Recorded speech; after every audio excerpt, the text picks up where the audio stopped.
Hello, fellow bookworms. Today I'm going to read the story Horton Hatches the Egg by Dr. Seuss. Sighed Maisie, a lazy bird hatching an egg. I'm tired and I'm bored and I've kinks in my legs from just sitting here day after day. It's work. How I hate it. I'd much rather play. I'd take a vacation, fly off for a rest, if I could find someone to stay on my nest.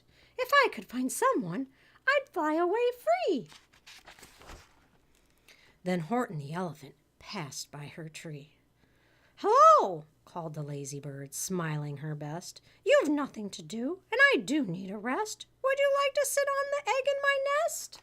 The elephant laughed. Ho, ho, ho. Why, of all silly things, I haven't feathers and I haven't wings. Me on your egg? Why, that doesn't make sense. Your egg is so small, ma'am, and I'm so immense. Tut, tut, answered Maisie. I know you're not small, but I'm sure you can do it. No trouble at all. Just sit on it softly. You're gentle and kind.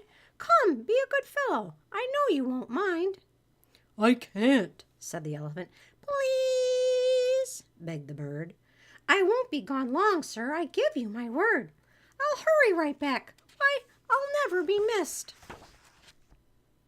Very well, said the elephant. Since you insist, you want a vacation, go fly off and take it. I'll sit on your egg, and I'll try not to break it. I'll stay and be faithful. I mean what I say. Toodaloo, sang out Maisie, and fluttered away. The first thing to do, murmured Horton. Let's see. The first thing to do is to prop up this tree and make it much stronger. That has to be done. Before I get on it, I must weigh a ton. Then carefully, tenderly, gently he crept up the trunk to the nest where the little egg slept. Then Horton the elephant smiled. Now that's that. And he sat, and he sat, and he sat. And he sat all that day, and he kept the egg warm. And he sat all that night through a terrible storm. It poured, and it lightened, it thundered, it rumbled. This isn't much fun, the poor elephant grumbled. I wish she'd come back, 'cause I'm cold and I'm wet. I hope that Maisie bird doesn't forget. Poor Horton.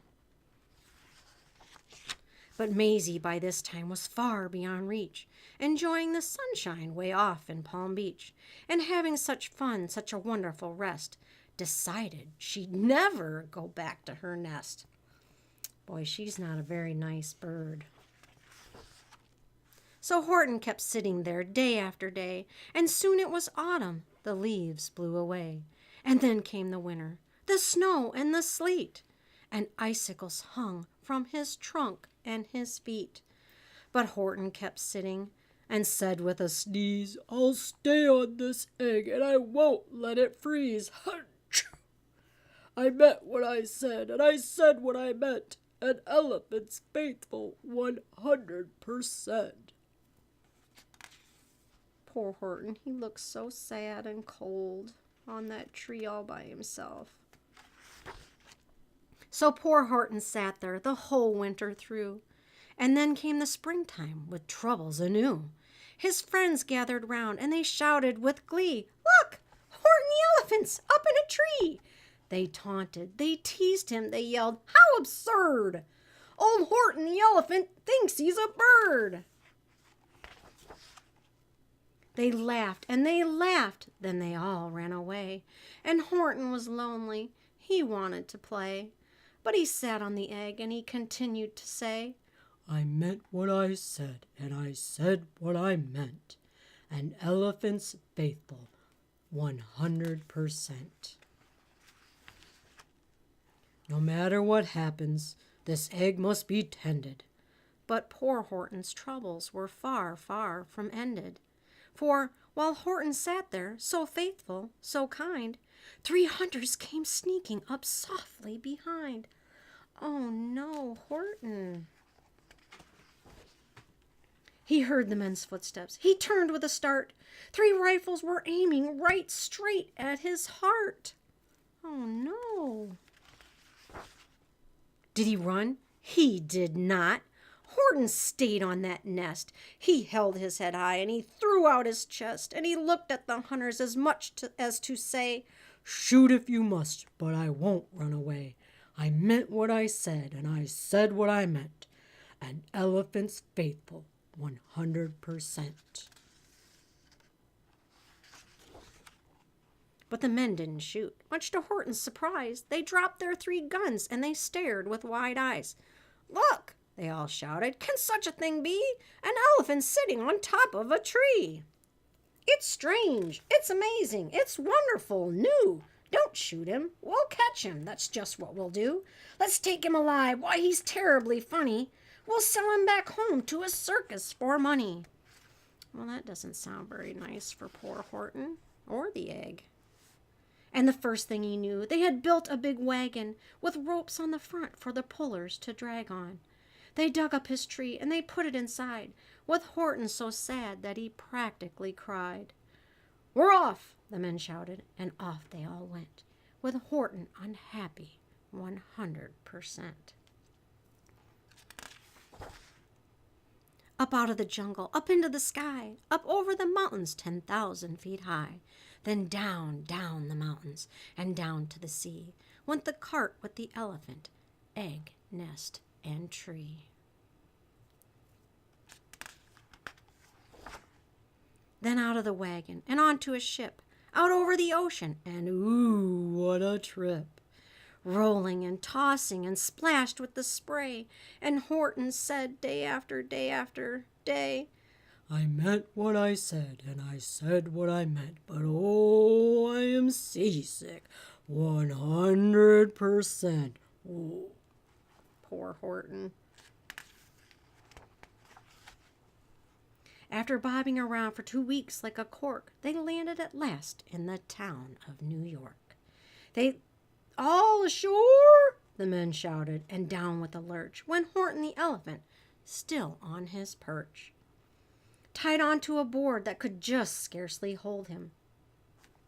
Bump! Horton landed, and then the men sold him. Sold to a circus, then week after week, they showed him to people at 10 cents a peek. They took him to Boston, to Kalamazoo, Chicago, Weehawken, and Washington, too, to Dayton, Ohio, St. Paul, Minnesota, to Wichita, Kansas, to Drake, North Dakota. And everywhere thousands of folks flocked to see and laugh at the elephant up in a tree. Poor Horton grew sadder the farther he went, but he said as he sat in the hot, noisy tent, "I meant what I said, and I said what I meant. An elephant's faithful, 100%. Then, one day, the circus show happened to reach a town way down south, not so far from Palm Beach. And dawdling along way high in the sky, who, of all people, should chance to fly by but that old good-for-nothing bird, Runaway Maisie, still on vacation and still just as lazy. And spying the flags in the tents just below, she sang out, "What fun! Why, I'll go to the show!" And she swooped from the clouds through an open tent door. "Good gracious!" gasped Maisie. "I've seen you before!" Poor Horton looked up with his face white as chalk. He started to speak, but before he could talk, there rang out the noisiest, ear-splitting squeak from the egg that he'd sat on for 51 weeks. A thumping, a bumping, a wild, alive scratching. "My egg!" shouted Horton. "My egg! Why, it's hatching!"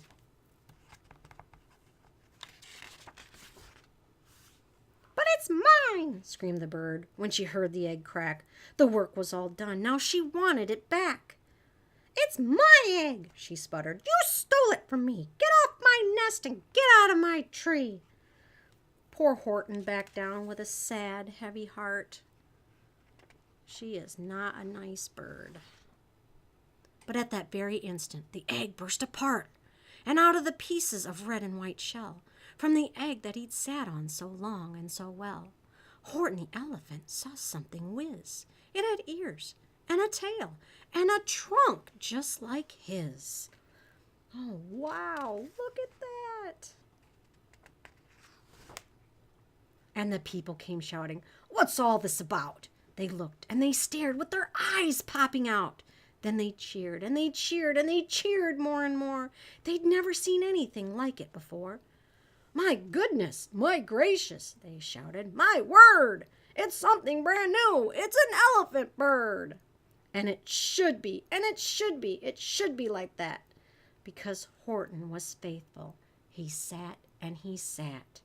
He meant what he said, and he said what he meant. And they sent him home happy, 100%. Horton's finally happy, and he looks so proud. Well, fellow bookworms, I hope you like the story Horton Hatches the Egg. It's one of my favorite stories I like to read. See you next time.